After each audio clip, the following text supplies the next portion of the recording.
అణుబాంబుల పేరుతో ఎవరూ బెదిరించలేరు. పీఓకేను వదిలేయటం తప్ప పాక్కి గత్యంతరం లేదు. చర్చలు జరిగితే ఉగ్రవాదంపైనే జరుగుతాయన్న మోదీ. దాడులతో ఉగ్రవాదులు బెంబేలెత్తిపోయారు. కలలో సైతం భారత్ అంటే ఉరికి పడేలా చేశాం. 3 రోజుల్లోనే పాక్ కాళ్ల బేరానికొచ్చిందన్న మోదీ. ఉగ్రవాదాన్ని సహించేది లేదు. భారత త్రివిధ దళాలు అలర్ట్ గా ఉన్నాయి. మళ్లీ దాడి చేస్తే ముఖం పగిలేలా జవాబిస్తామన్న మోదీ. పీఓకేలో ఉగ్ర స్థావరాలను నేలమట్టం చేశాం. భారత్ పై పాక్ దాడులను నిలువరించాం. చైనా తయారీ ఆయుధాలను పడగొట్టామన్న త్రివిధ దళాలు. శ్రీనగర్లో సాధారణ పరిస్థితులు. ఇప్పుడిప్పుడే ఊపిరి పీల్చుకుంటున్న ప్రజలు. మళ్లీ సందడిగా మారిన లాల్ చౌక్ పరిసరాలు.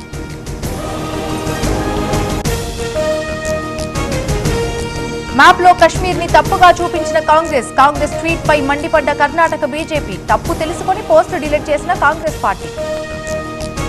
మత ఘర్షణలకి కొందరు ప్రయత్నిస్తున్నారు. పాక్ కి మద్దతుగా పోస్టు పెడుతున్నారు. చట్ట ప్రకారం చర్యలుంటాయన్న అనిత. మిస్ వరల్డ్ సుందరీమణుల ఆధ్యాత్మిక టూరిజం. నాగార్జున సాగర్ లో బుద్ధవనం సందర్శన. యాదాద్రి పోచంపల్లికి మరో బృందం. లిక్కర్ స్కామ్ కేసులో కొనసాగుతున్న దర్యాప్తు. 3 కోసం సిట్ గాలింపు చర్యలు. వేల కోట్ల అవినీతి జరిగిందన్న సత్యకుమార్.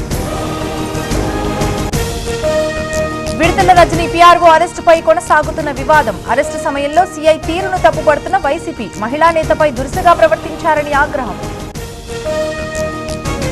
రియల్ ఎస్టేట్ కుప్పకూలటానికి రేవంతే కారణం. సీఎం అబద్ధాలు ప్రజలకు అర్థమవుతున్నాయి. కూల్చివేతలపై కాంగ్రెస్ సమాధానం చెప్పాలన్న ఈటెల.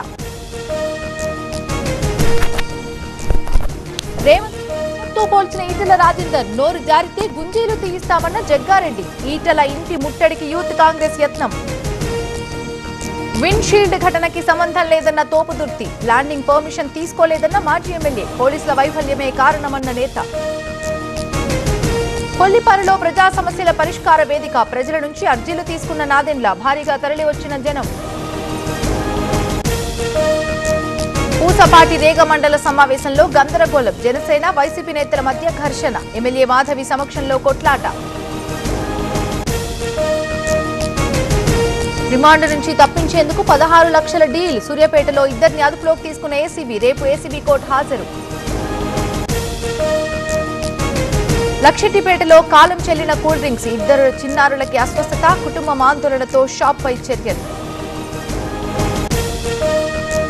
ఉప్పల్లో భారీగా గంజాయి పట్టివేత. 2 అరెస్ట్, మరొకరి కోసం గాలింపు. 106 కిలోల గంజాయి స్వాధీనం.